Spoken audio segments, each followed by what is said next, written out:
देखु सोरड़ा आउ भंजनगर बीजेपी तरफ आज नीलमणि विषय और प्रद्युम्न नायक दुई जन प्रार्थीपत्र दाखल कले लोक मान उत्साह एत मात्रा थिला आपण मैंने देखिपारि तेणु ये परिप्रेक्षी में कहवाक चाहिए आगामी दिन में भोट हार बहुत बढ़ियो विजय संभावना अधिक हम सोरड़ा और भंजनगर बीजेपी यह मुझे निसंदेह कहीपे।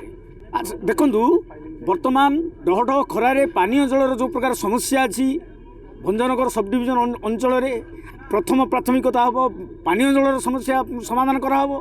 द्वितीय कथा है जलसेचन व्यवस्था आज कृषक हाई मरुची जलसेचन व्यवस्था प्राथमिकता दिहब।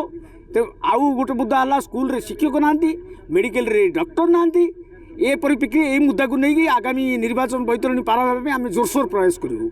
लोक जनसेवा करने राजनीति करूँ तेणु मोर इच्छा शक्ति है नेता जन भल जनसेवक है भल जनसेवक हो पारे मुझे खुशी हेबी। समस्या तो अनेक समस्या अच्छी। प्रथम समस्या है माँ का मटिया हांडी पानी मुंदे देवा। द्वितीय समस्या कृषक जमी पानी टे देवा।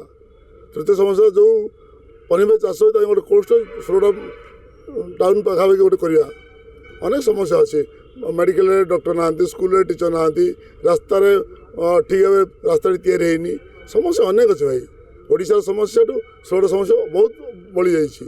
रणनीति जनता ही जनार्दन जनता भाग्य विधाता जनता ही बाछे नेता किए हम। आपको कहली प्रथम जिनस माँ का मटिया हांडी पानी देवा पीवा पानी लोक पाखे सोरड़ा